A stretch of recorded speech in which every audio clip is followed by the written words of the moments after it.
जय श्री राम, जय महाकाल। आप सभी को नव वर्ष की हार्दिक हार्दिक शुभकामनाएं। भगवान महाकाल आप सभी की मनोकामना शीघ्र पूर्ण करें। आप आज भगवान महाकाल की असीम कृपा से मैंने YouTube पर एक चैनल बनाया है। उस चैनल पर आज मेरी पहली वीडियो जो कि रुद्राक्ष के ऊपर जानकारी देने के लिए मैंने बनाई है। तो आइए अब हम जानते हैं रुद्राक्ष के बारे में, इसकी कैसे उत्पत्ति हुई, इसे कैसे धारण करना चाहिए, कौन सा मुखी रुद्राक्ष किस काम में आता है और साथ ही कौन सा असली है कौन सा नकली है, इसके बारे में हम आपको जानकारी देते हैं। तो रुद्राक्ष जो भगवान शिव जी और पार्वती के संवाद में जो कथा आती है, वो कथा में आप लोगों को थोड़ी देर सुनाता हूँ। भगवान शिव जी के द्वारा घोर तपस्या करने के पश्चात कुछ आंसुओं की बूंदे भगवान की इस पृथ्वी लोक पर पड़ी। परमात्मा की लीला के अनुसार वो जो पृथ्वी पर उनकी आंसुओं की बूंदे गिरी, उससे ही रुद्राक्ष का वृक्ष उत्पन्न हुआ। और वृक्ष पर इस प्रकार से रुद्राक्ष के फल उत्पन्न हुए। इस प्रकार से रुद्राक्ष के फल उस वृक्ष पर उत्पन्न हुए और उस रुद्राक्ष के फल के अंदर से, जिस प्रकार आपने देखा होगा कि बोर के अंदर गुठली होती है, उसी गुठली के समान इस फल के अंदर रुद्राक्ष की उत्पत्ति होती है। रुद्राक्ष जो है एक मुखी से 14 मुखी तक के होते हैं। आज मैं आपके सामने एक मुखी से 8 मुखी रुद्राक्ष तक का वर्णन करता हूं और साथ ही उनके दर्शन भी कराता हूं। उनके बारे में आपको पूरा वर्णन, जितना मुझे ज्ञान है, जितना मैंने शिव पुराण में पढ़ा है, उसके अनुसार मैं आपको बताता हूँ। पहला एक मुखी जो रुद्राक्ष होता है वो मैं आपको दिखा रहा हूँ। ये एक मुखी रुद्राक्ष है जो कि प्रतिष्ठित किया हुआ है। साथ ही इस एक मुखी रुद्राक्ष को काजूदाना कहते हैं। काजूदाने में एक लकीर होती है, एक मुख होता है। इस एक मुख से ये क्लियर होता है कि ये एक मुखी रुद्राक्ष है। और इस रुद्राक्ष दो प्रकार से होते हैं। एक रुद्राक्ष जो होता है कि गोल दाना होता है, जिसको नेपाली दाना कहते हैं, और एक रुद्राक्ष इंडोनेशियन होता है। तो इंडोनेशियन जो रुद्राक्ष होता है जो काजू दाने में होता है, ये भारत के अंदर भी इसकी उत्पत्ति होती है। हरिद्वार, ऋषिकेश, इन जगहों पर, काशी विश्वनाथ में, इन जगहों पर इनके फल, इनके वृक्ष पाए जाते हैं। तो एक मुखी रुद्राक्ष जो होता है वो भगवान साक्षात शिव जी का स्वरूप है। इसको धारण करने से भगवान शिव जी की कृपा, विशेष कृपा आप पर प्राप्त होती है। और ऐसा कार्य नहीं जो इस रुद्राक्ष को धारण करने के बाद रह जाए। इस एक मुखी रुद्राक्ष को धारण करने से मनुष्य की सभी मनोकामनाएं पूर्ण होती है और सभी कार्य सिद्ध होते हैं। उसी प्रकार हम आगे चलें तो दो मुखी रुद्राक्ष, ये दो मुखी रुद्राक्ष है जिसको टू फेस रुद्राक्ष कहते हैं। ये दो मुखी रुद्राक्ष जिसका अर्थ जो कि अर्धनारीश्वर का स्वरूप है, इस रुद्राक्ष को धारण करने से इसे अर्धनारीश्वर का स्वरूप बताया गया है। आप जानते हैं कि दो मुखी रुद्राक्ष को अर्धनारीश्वर रूप कहते हैं। एक तरफ भगवान शिव जी एक शरीर के एक हिस्से में और दूसरे हिस्से में भगवान माता पार्वती का स्वरूप है, इसीलिए इसे अर्धनारीश्वर कहते हैं। इसके दो मुख है। इसको धारण करने से मान सम्मान की वृद्धि होती है।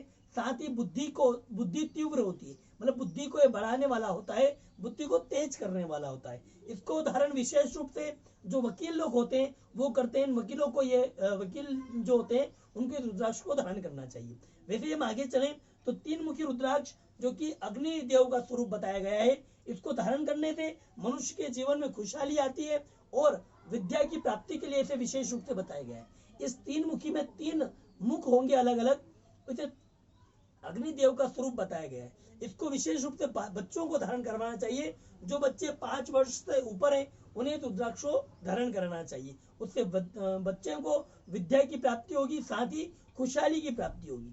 उसी प्रकार हम आगे चलें तो 4 मुखी रुद्राक्ष जो कि ब्रह्मा जी का स्वरूप होता है, इसको धारण करने से ब्रह्म ज्ञान की प्राप्ति होती है। आगे चलें तो 5 मुखी रुद्राक्ष जो कि आप देखें, ये आजकल आप इस प्रकार से पैकिंग भी करके पहन सकते हैं। इसको आजकल लोग जो यजमान है वो बहुत सारे इस पैकिंग को मांगते हैं। ठीक है, तो ये जो 5 मुखी रुद्राक्ष है ये भगवान कालाग्नि रुद्र का स्वरूप है, जो भगवान शिव जी का एक स्वरूप है। कालाग्नि रुद्र का स्वरूप है। इसको धारण करने से मनुष्य को प्रसन्नता का भाव उत्पन्न होता है, मनुष्य के जीवन में प्रसन्नता की बढ़ोतरी होती है और पापों का नाश होता है। इसलिए इस रुद्राक्ष को धारण करना चाहिए। यह रुद्राक्ष 6 मुखी है जो कि इसके ऊपर 6 लाइनें, इसको इंग्लिश में 6 फेस रुद्राक्ष कहते हैं। इसको धारण करने से ये जो रुद्राक्ष है ये कार्तिकेय जी का स्वरूप है। इसको धारण करने से मनुष्य जो शत्रु होते हैं, शत्रुओं पर विजय प्राप्त करता है। ऐसा नहीं कि लड़ करके, इसको रुद्राक्ष को धारण करने से आपके शत्रुओं का जो क्रोध है, आपके शत्रुओं की जो घृणा है, उस घृणा को शांत करने के लिए रुद्राक्ष आपको धारण करना चाहिए। साथ ही से विद्या के लिए भी बताया गया है। 7 मुखी रुद्राक्ष जो कि व्यापार की वृद्धि के लिए और धन की प्राप्ति के लिए इसे धारण करना चाहिए। जो व्यक्ति, यह रुद्राक्ष जो है वो लक्ष्मी जी का स्वरूप है, इसको धारण करने से लक्ष्मी की विशेष कृपा आपको प्राप्त होती है। ऐसा कहते हैं, शिव पुराण ऐसा कह रही है कि जो व्यक्ति दरिद्र है वो भी यदि रुद्राक्ष को धारण करता है तो वो ऐश्वर्य को प्राप्त करता है, लक्ष्मीमान हो जाता है, धनवान हो जाता है। तो आपको ये रुद्राक्ष धारण करना चाहिए। और उसी प्रकार हम आगे चलें तो ये 8 मुखी जो मेरे पास बारीक दाना है, इसको 0 नंबर का दाना कहते हैं। ये जो 8 मुखी रुद्राक्ष है, इस 8 मुखी रुद्राक्ष को धारण करने से ये जो भैरू जी का स्वरूप बताया गया है, इसको धारण करने से मनुष्य के जीवन में भय की जो भय जो होता है, उस भय से उसको शांति प्राप्त होती है और अकाल मृत्यु से वो निवृत्त होता है। इस प्रकार मैंने आपको बताया 1 मुखी से 8 मुखी रुद्राक्ष के बारे में। अब मैंने YouTube पर बहुत सारे वीडियो देखे हैं जिसके ऊपर उनका कहना है कि जो रुद्राक्ष डूब जाता है, रुद्राक्ष की पहचान के लिए वो ऐसा बताते हैं कि जो रुद्राक्ष पानी में डूब जाता है वो मनुष्य को डुबा देता है, और जो रुद्राक्ष पानी में तिड़ जाता है वो मनुष्य को तैरा देता है। तो ये जो है वो मिथ्या है, गलत बातें हैं। रुद्राक्ष का जो ओरिजिनलिटी जो रुद्राक्ष है, या तो आप फल लेकर के आइए और फल से रुद्राक्ष को निकालिए। दूसरा फिर, या फिर आप ये कार्य और भी कर सकते हैं कि रुद्राक्ष का आजकल लेप पर टेस्ट होता है, आप लेप पर टेस्ट करेंगे, इसके अंदर ओरिजिनलिटी ये आएगी कि जैसे कि ये 6 मुखी रुद्राक्ष है, तो इस 6 मुखी रुद्राक्ष के अंदर 6 बीज होंगे। यदि 6 बीज है और 6 मुखी है तो ये ओरिजिनल है, नहीं तो ये डुप्लीकेट है। वैसे ही 7 मुखी का, 6 मुखी का, 2 मुखी का, 1 मुखी का। अब 1 मुखी के अंदर भी एक बीज होगा, इसका मतलब है कि ये असली है। अब आती है बात कि जल में डूबना और न डूबना, ये भी एक सत्य है। बहुत सारे लोग करके देखते हैं और हमने भी कर करके देखा है। पर जो ओरिजिनल होगा तो वो कहते हैं कि ओरिजिनल होगा वो डूब जाएगा, कोई कहता है कि ओरिजिनल होगा वो तीर जाएगा, तो सब गलत है। कहने का मतलब ये है कि जब रुद्राक्ष जो हम लाते हैं इसका वजन बहुत हल्का होता है, और हल्का रुद्राक्ष जो होगा वो पानी में तिड़ जाता है, और जो भारी होगा, तो भारी कैसे होगा रुद्राक्ष, उस भारी करने के लिए, उस रुद्राक्ष को पकाने के लिए तेल में या घी में रखा जाता है। 5 दिन तक उसको तेल में या घी में रखते हैं। यदि हम रुद्राक्ष को तेल में या घी में रखेंगे तो घी को पी लेता है और वो वजनदार हो जाता है, और वजनदार होने के पश्चात जब हम उसको पानी में डालेंगे तो डूब जाएगा, और यदि हम पानी में नहीं डालेंगे तो वो तिड़ जाएगा। और इसका मतलब ये नहीं कि तिड़ गया तो वो तिरा देगा व्यक्ति को, या डूब जाएगा तो डुबा देगा, ये सारी मिथ्या बातें।